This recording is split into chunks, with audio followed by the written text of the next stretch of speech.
Hello guys, welcome back to my channel. আজকে আমি আপনাদের শেখাবো যে কীভাবে ফ্রিতে ইন্টারনেট চালাবেন নিজে নিজে বলতে বোঝাচ্ছি, আগে দুটি ভিডিও দিয়েছিলাম, সেগুলো দিয়ে ফ্রিতে নেট চালানো যায়। তো সেটা কিনা অনেকের মোবাইলে কাজ করছিল না, আবার অনেকে বলেছিল যে খুব স্পিডে চলছে। তো সেই ভিডিওতে আমি বলেছিলাম যে ট্রিক্স 1 সবার মোবাইলে কাজ করবে না, বা ট্রিক্স 2 সবার মোবাইলে কাজ করবে। তো আমি আজকে যেটা শেয়ার করবো সেটা সবার মোবাইলে কাজ করবে। না চললে আমার গ্রুপে জয়েন করবেন, আমি আপনাদের কনফিগ দিয়ে দেবো, আপনারা চালাবেন। গ্রুপ লিঙ্ক ডেসক্রিপশন বক্সে দেওয়া থাকবে, আপনারা সেখান থেকে জয়েন করে নেবেন। তো গাইস, মূল ভিডিও শুরু করা যাক। তো এই জন্য আপনাদেরকে একটা অ্যাপস নামাতে হবে। তার জন্য প্রথম প্লে স্টোরে চলে যাবেন এবং সার্চ বারে লিখবেন HTTP কাস্টম।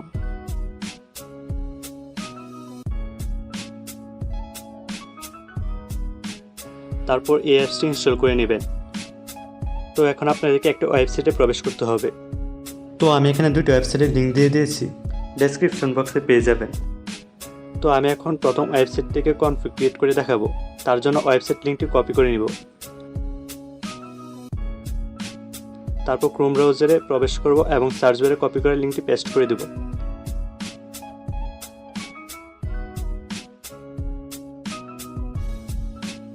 তারপর এমন একটি ইন্টারফেস আসবে আপনাদের সামনে। তো এখন একটু নিচের দিকে যেতে হবে। তো দেখতেই পাচ্ছেন এখানে ইউজার নেম এবং পাসওয়ার্ড লেখা আছে। তো এখানে আপনার মন মতো ইউজার নেম এবং পাসওয়ার্ড দিয়ে দিবেন। তো আমি এখানে একটি ইউজার নেম এবং পাসওয়ার্ড দিয়ে দিচ্ছি।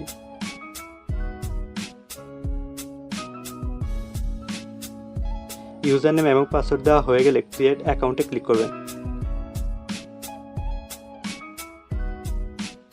তো দেখতে পাচ্ছেন আমার অ্যাকাউন্টে ক্রিয়েট হচ্ছে না, কারণ সার্ভার ফুল। তো সার্ভার ফুল থাকলে অ্যাকাউন্ট ক্রিয়েট হবে না। তো অন্য সার্ভারে যাওয়ার জন্য আমরা উপরে মেনু বারে ক্লিক করব। তারপর SSH সার্ভার এটাই ক্লিক করব।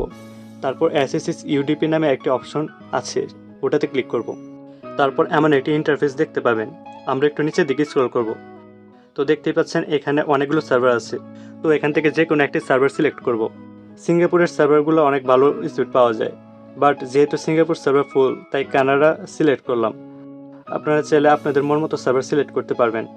তো কানাডার এই সার্ভারটিতে দেখতে পাচ্ছেন 25 জনের মাঝে একজন ক্রিয়েট করেছে, তার মানে এখানে অ্যাকাউন্ট খোলা যাবে। তো অ্যাকাউন্ট খোলার জন্য ক্রিয়েট অ্যাকাউন্টে ক্লিক করব।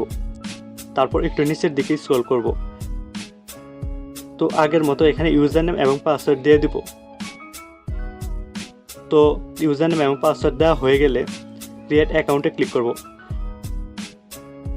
তো এখন একটু লুট নেবে। তো দেখতে পাচ্ছেন অ্যাকাউন্টটি ক্রিয়েট হয়ে গেছে। তো এখন একটু নিচের দিকে স্ক্রল করবেন। তো তারপর এমন একটি ইন্টারফেস দেখতে পাবেন। তো এখানে আপনাদের কিচ্ছু করার দরকার নেই, শুধুমাত্র নিচের দিকে HTTP কাস্টম লেখা আছে এবং তার পাশে দেখেন কপি বাটন আছে। তো সেই কপি বাটনে ক্লিক করবেন। তারপর ক্রোম ব্রাউজার থেকে বেরিয়ে যাবেন এবং HTTP কাস্টম অ্যাপসটিতে প্রবেশ করবেন। তারপর এখানে ক্লিক করবেন। তারপর কিবোর্ডের V বাটনে চাপ দিয়ে ধরে রাখবেন। তো আমি আবার দেখাচ্ছি, আপনারা HTTP কাস্টমের এখানে ক্লিক করে কপি করা লিঙ্কটি পেস্ট করবেন। তো এটা কিবোর্ডের V বাটনে চাপ দিয়ে করতে পারেন। তো তারপর এখানে UDP কাস্টম এটি অন করে দিবেন। তো কাজ শেষ, এখন আপনাকে কানেক্ট করতে হবে।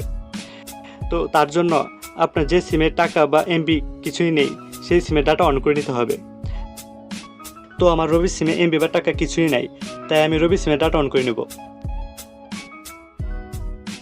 আপনাদেরকে দেখায় আমার সিমে টাকা বা MB আছে কিনা। তো এই জন্য রবি অ্যাপসে যাই।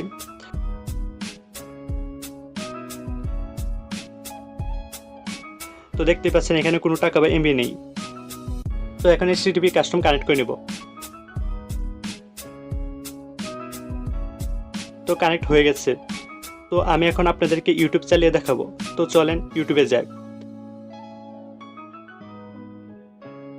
একটু স্লো চলবে, বাট চলবে, চিন্তা করার কিছু নেই।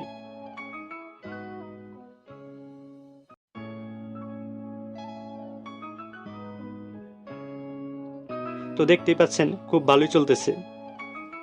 তো এভাবে আপনারা ফ্রি নেট চালাতে পারবেন। তো আমি আপনাদের সার্ভার সম্পর্কে আরও কিছু গুরুত্বপূর্ণ কথা বলে দিই। আপনারা কিন্তু SSH কাস্টম দিয়ে ফ্রি নেট চালাতে পারবেন না, কারণ SSH কাস্টম দিয়ে ফ্রি নেট চালাতে চাইলে আপনাদের সিমে PPU ব্লক করা থাকা লাগবে।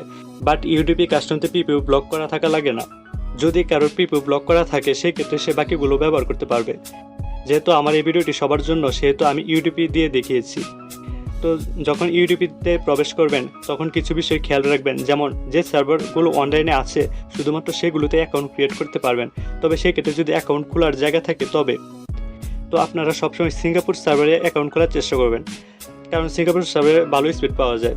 তবে সবার এলাকায় হয়তো ভালো স্পিড পাবেন না, বুঝতেই পারছেন, ফ্রি নেট সাময়িক সময় ব্যবহার করার জন্য এটি করে রাখতে পারেন।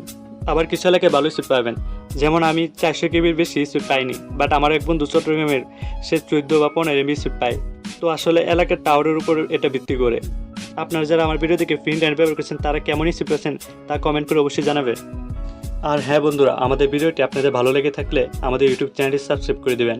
আর যদি আপনি ফেসবুক থেকে দেখে থাকেন তাহলে পেজটিকে ফলো করে দিবেন। দেখতেই পাচ্ছেন আমাদের চ্যানেলটি নতুন, আপনারা সাপোর্ট করলে আমরা আরও ভালো মানের ভিডিও আপনাদের উপহার দিতে পারবো।